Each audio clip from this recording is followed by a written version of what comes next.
Hello, everybody. We'll be getting started here in just a minute. We'll be getting started here in just a minute. So yeah, just about another minute or so, and we'll give a few more people time to come on. Tonight's lesson, just so you can get prepared, and so you see Minister Jackson is already on, so we'll go ahead and let her start to type the title in for us. We're going to talk tonight about infused hope. Infused hope, and we'll be looking at 2 Kings 6th chapter. Is what we'll look at. Infused hope. Okay, as in an infusion of hope. All right. And for those of you who've been with me know I like to use my terms and my definition. We'll tell you a little bit about what that means. Thank you all for joining us. Don't forget, go out and invite someone else to join with us. Just a few more, about another 30 seconds, and we're going to get going with tonight's lesson. All right. So tonight we're going to look at infused hope in 2 Kings 6. All right. Now. All right, thank you all for joining us. All right, let's get going with tonight's lesson. Again, you know, when you join me with a Bible study, it is basically a fundamental read through the Bible, and we share commentary of my own commentaries that I write. So there's no copyright issues here. Also, we like to remind you that we do this from the Christian perspective. Therefore, if that is not what you're looking for, this is not the Bible study for you. Don't worry about, just leave, go do something else. Walk the dog or what have you, but this would be the Bible study for you. But if you're a Christian and you want to grow in faith, that's what we'll be talking about tonight. So tonight we're going to look at infused hope, and when we talk about infused, and you know, another term you might use for infused is injected hope. Okay, so it's where you start to really push that hope in, and again, I like to use certain terms because they make sense to me. And at the end of this Bible study, hopefully the way I use it will make sense to you. So we're going to take a look at infused hope, as in injecting hope in, as in putting hope into the circumstance or into the situation. All right, now as we come upon this particular set of scripture, we're going to pick up at verse 15, and I have to look away at my screen to see that verse 15. But let's just tell you what's happened up to here. What's happened is the king from Aram is fighting the Israelites, and Elisha is the prophet that you'll hear about in this story. He's an Israelite, and so Aram was losing because Elisha was such a good prophet. Okay, everything he said came true. So the king of Aram decided they would put an end to this and just go knock off Elisha. Now, keep in mind, if you look back at some other studies, I don't know what you studied with me, you might find we've talked about Elijah and some other studies. I don't recall if we recorded or not. But here's the key point we want you to understand. There's a war going on between the believers and the non-believers. You got it? And the non-believers are attacking the believers. That's what's happening here. Now, Elisha also has a servant who's a believer. Okay? So we have a couple of believers here, and then we have a huge army of unbelievers, okay, or those who are enemies of Israel.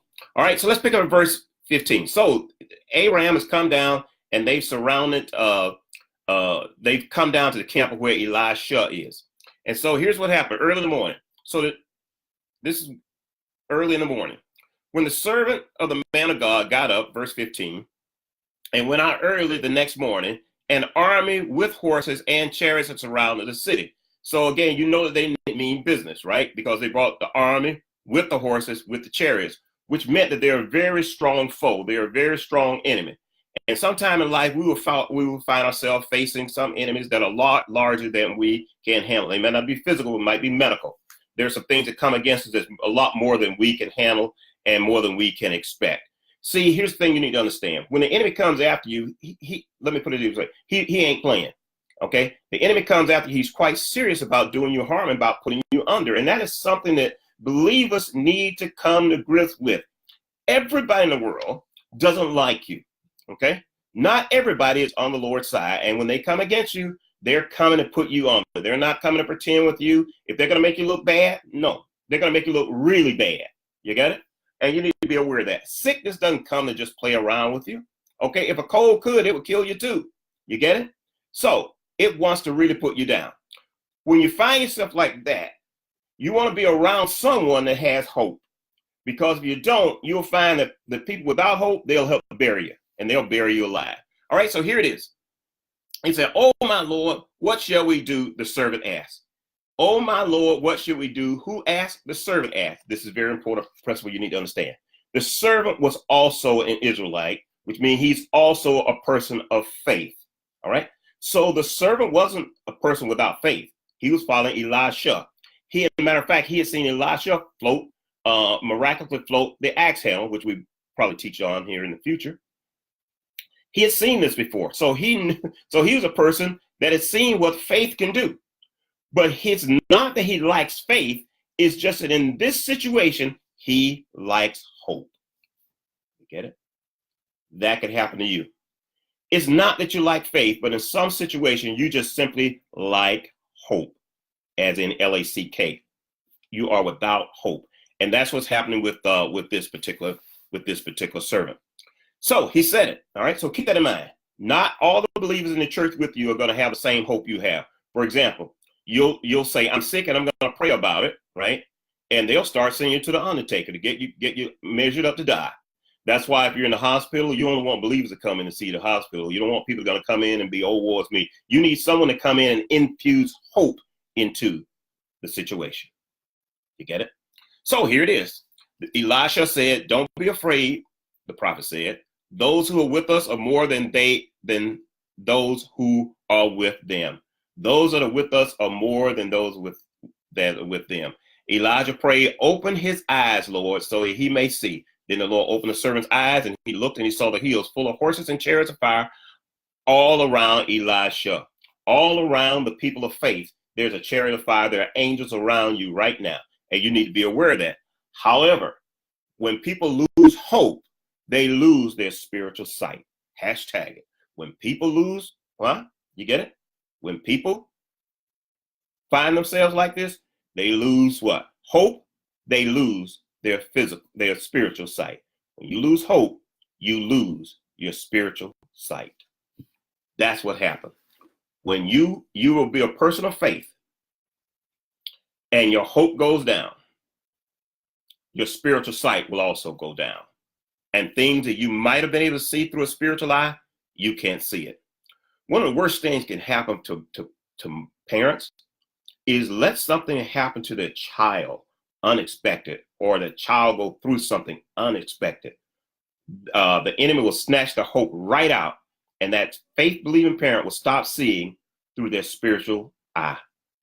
They'll start seeing through devastation. And that's what happened to this servant. This person of faith had now started to see through an eye of devastation. He saw the havoc instead of the heavens. That can happen to you. Don't let the havoc cause you to lose sight of the heavens on your side. All right? So that's where he is. So he opened his eyes and then he saw.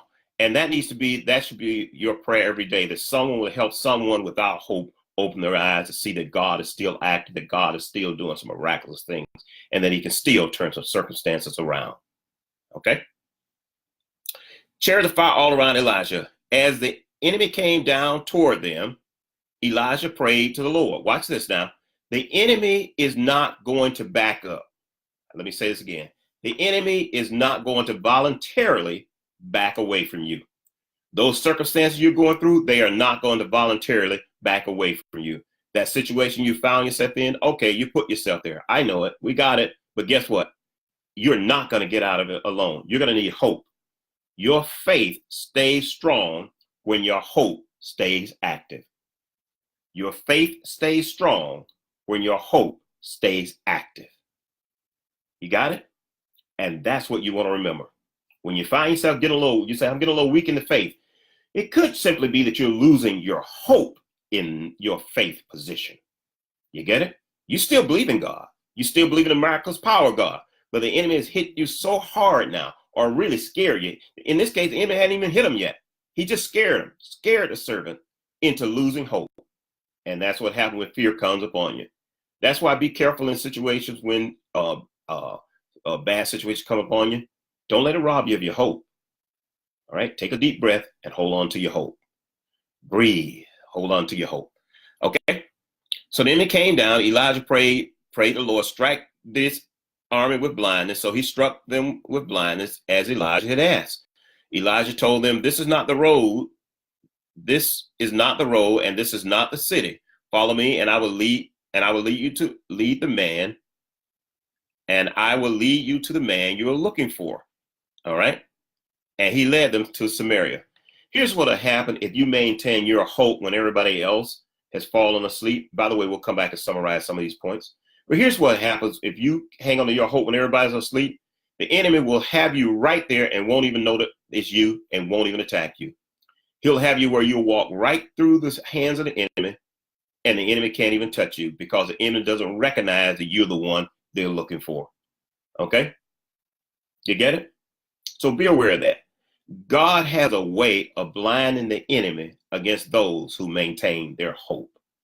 It's as if hope puts up a shield where the enemy can't really see that they're after you. You get it? God has a way of doing that when you maintain your hope. It is that invisible shield where the enemy really can't see that's you. Okay? And the enemy will allow you to lead him to where you have to go. And watch what happened. He got to Samaria. That's not where they want to be. After they entered the city, Elijah said, Lord, open the eyes of these men so they can see. Then the Lord opened their eyes, and they looked, and they saw they were inside Samaria. In other words, God had taken the enemy completely out of his element. And that's what God will do for you too if someone infuses hope or injects hope into the situation. He will completely take the enemy out of his element. And that's why you want someone around who infuse hope. Okay? Because they will help to invite a new atmosphere where the enemy can't function the way it could. He'll confuse the enemy. The enemy might be a smooth talker, but it gets around you, can't even smooth talk anymore. You get it? The enemy might be someone who's really good at conniving, but can't connive when you're around. Anybody ever notice that? They can't pull those shenanigans when you're around, and you don't have to say anything. It's just your presence has infused hope. So here's the way you deal with it. All right? When the enemy comes against you, speak a word of hope so that God will send that shield to deflect the waves of the enemy. So if you find yourself walking to a house where there's a lot of doubt over the change that can occur, you got to infuse hope. You got to believe that God will turn it all around. Some of you may be suffering right now from sicknesses and some diseases or some ailments. So you need to hear a word of hope. Stop listening to people talking, well, yeah, I know, child. I felt the same way too last week. Turn that off. Stop posting on Facebook how bad everybody treating you and start talking about how good God has blessed you.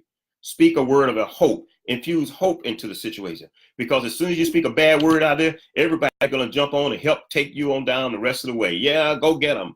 You don't need all that. God will take care of the enemy if you keep your hope shield raised high. I'll say that again. God will take care of the enemy if you keep your hope shield raised high. All right.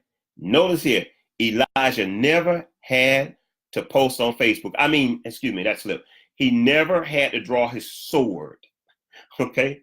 He never had to attack. You don't have to attack when you have infused hope because you know God's going to turn it around. You got it?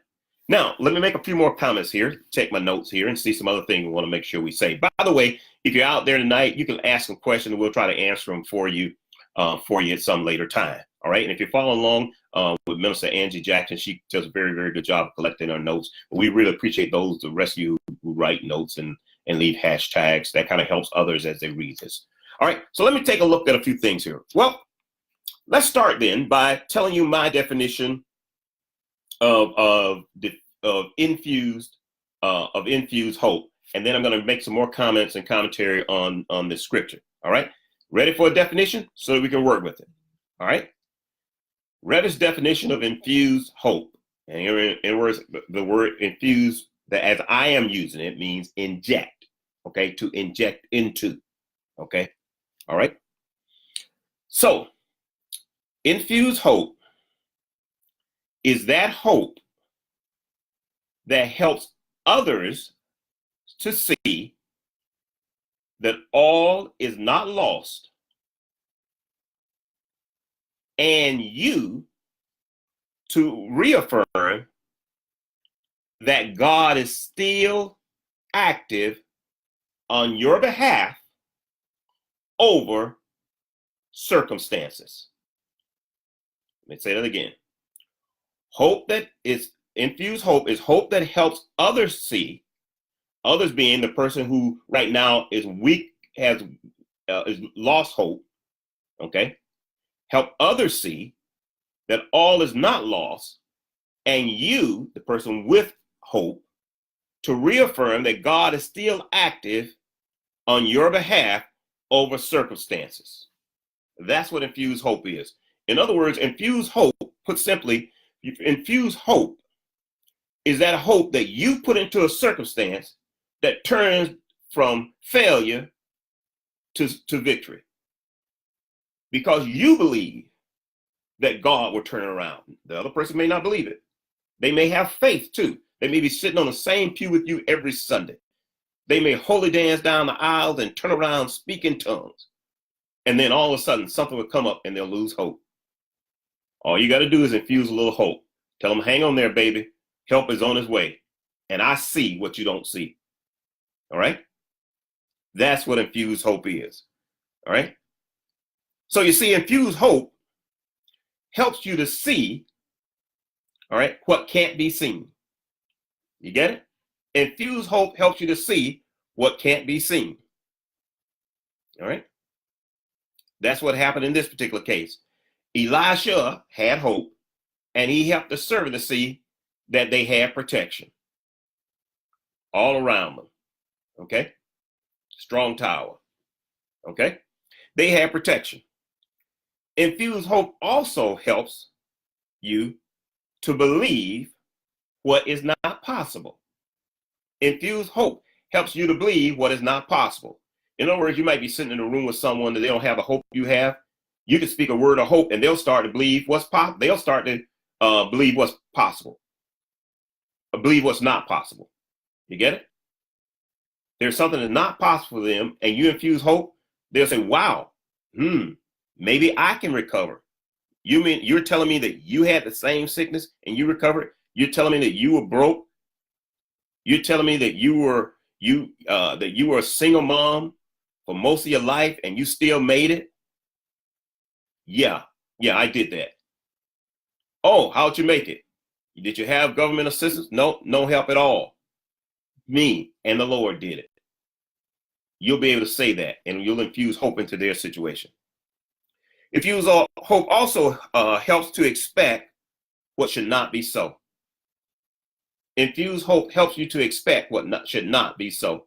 There are some circumstances that should not turn around. Everything says it should not turn around. Everything says that these prophets should have been beat down. Notice they came after the prophets first. Okay, they wanted to get them because they knew if they got them, they could cut off the blessings from Israel. You get it? But if you infuse hope, God will protect the blessing by protecting the blesser. You get it? God will protect the blessing by protecting the blesser. Elisha, he will bless Israel. All right? And they will go out and be victorious. You get it? I bless you right now in the name of Jesus that you shall be victorious and that every circumstance that's come against you has to turn around because you now have the same hope that I have, that others who believe that God is able to do exceedingly abundantly above all you could ever ask, think, or even phantom in your mind that it has happened. You need to believe that infused hope will visit you and will turn your circumstance around. All right? All right? See, that infused hope is the kind of hope that a mom will have that has no food on the table, but she prepares the table every day anyway, sits the kids down, says a prayer, then go to the front door to see what God has dropped off. That's the kind of hope you have. She keeps the hope of the children alive, and therefore reaffirms that she too believes that God would do it. So infused hope is hope that keeps hope alive in others so that they can witness the turnaround that God brings. All right? It is that hope. Infused hope is that hope that keeps hope alive in others so that they can experience the turnaround that God brings. And he is going to bring the turnaround. And you are going to infuse hope into that hopeless situation. You get it? And by the way, if you're not the infuser of hope in that situation, don't worry about it. Find someone and attach to them who speaks a word of hope. Stop hanging out with the people who keep speaking doubt. Hang out with someone who will speak a word of hope into your life. Because if it gets infused in you, then you can transfer it to someone else. You don't have to be a superstar giant. Okay? Just hang out with someone who will infuse hope, and it will become contagious in you, and you then will transfer that hope. You will infuse someone else with hope. You got it? That's the way you want to do it. Now, here's what happens with some people with infused hope. Some people try to want to be show-offs. Okay, when they get infused hope, they become a prophet and they start telling you all kinds of prophecies that are going to come to pass and all these kind of things. Listen to me. I'm going to say this very clearly. You don't play with infused hope. If God has not let you see something or let you see the path out, don't make up a path. Because if you infuse hope, it had better come to pass in the life of that person. And it should come to pass in the season, watch this, that works for that person that you brought hope to. You get it? You follow? That's why it's so important and so powerful. That infused hope comes to pass in the season of the person that is brought to. And the person that brings it also gets to experience the result of that prophetic hope. Why is that the case? Infused hope typically involves 2 or more people.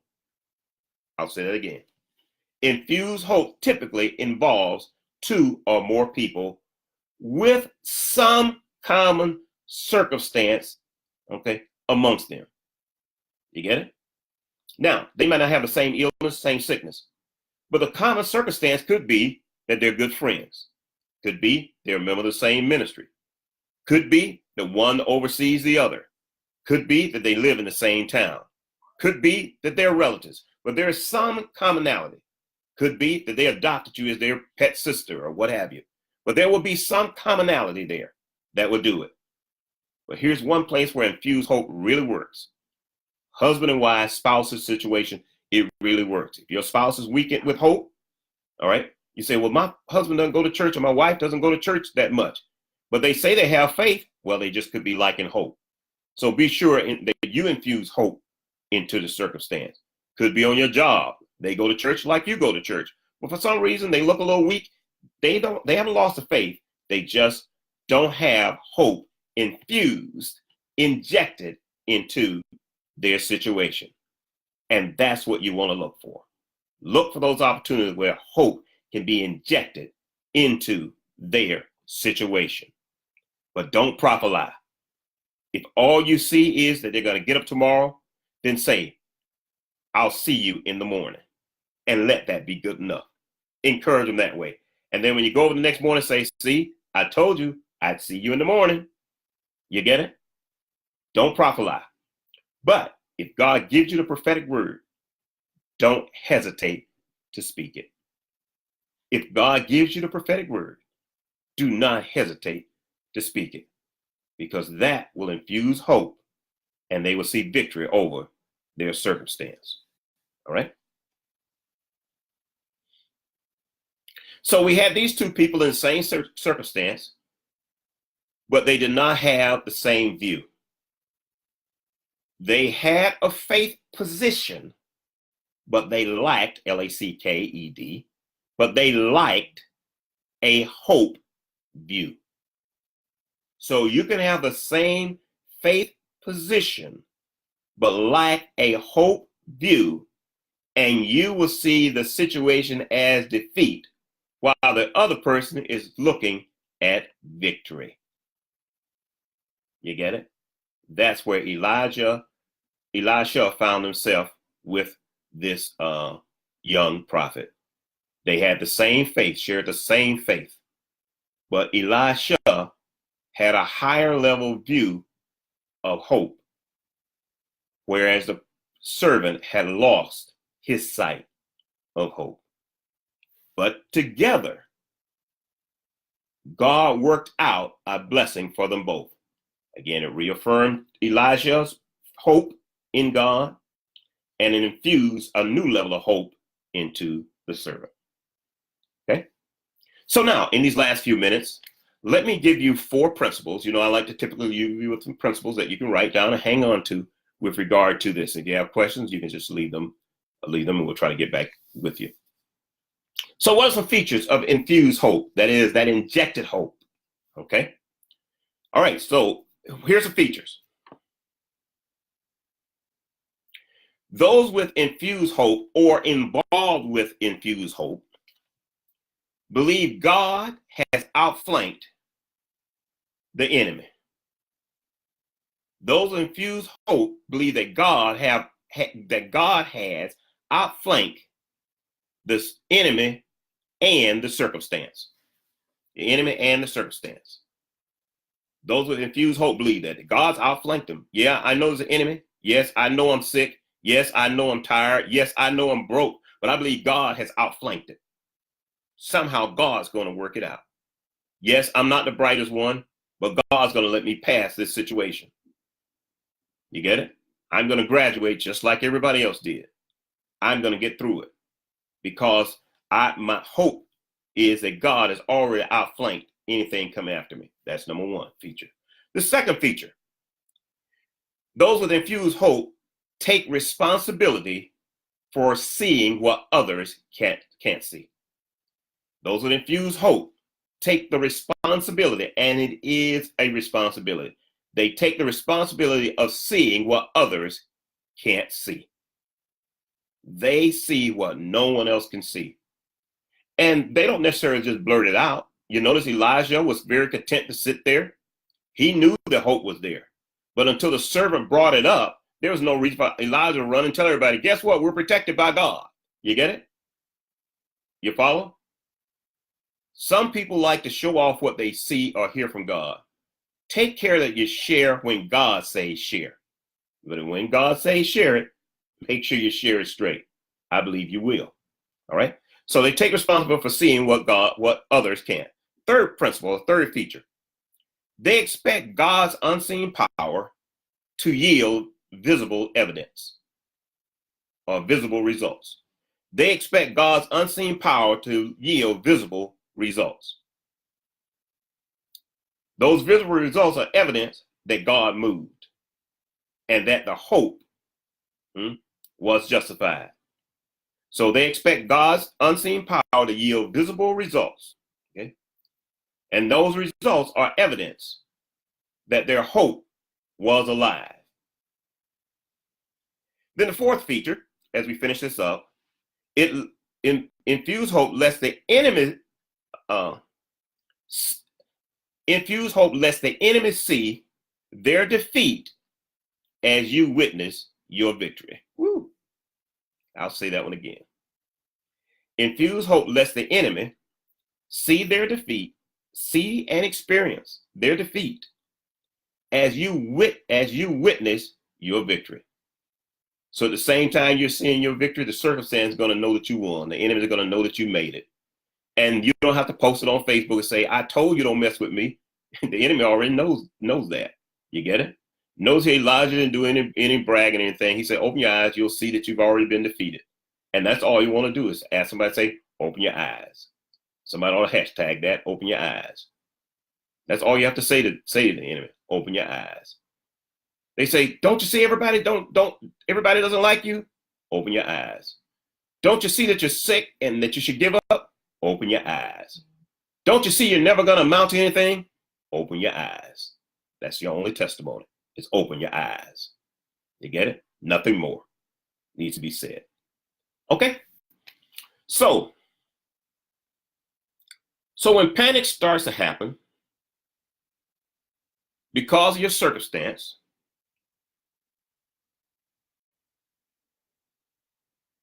and your hope starts to dwindle,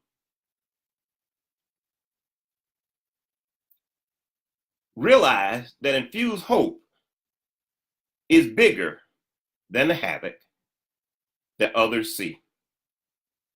So when panic starts to come after you because of your circumstance, and your hope starts to dwindle, infused hope will help you to see that the havoc is in God's hands. Then a word of infused hope will come into your spirit and show you how to move forward to the place where the enemy can do you no harm. Infused hope is your best friend in times of panic and sure havoc, because God said he'll never leave you nor forsake you. God bless you. This is Dr. Anthony Revis, Faith Ministries Church, Midland, Michigan, USA. Be blessed.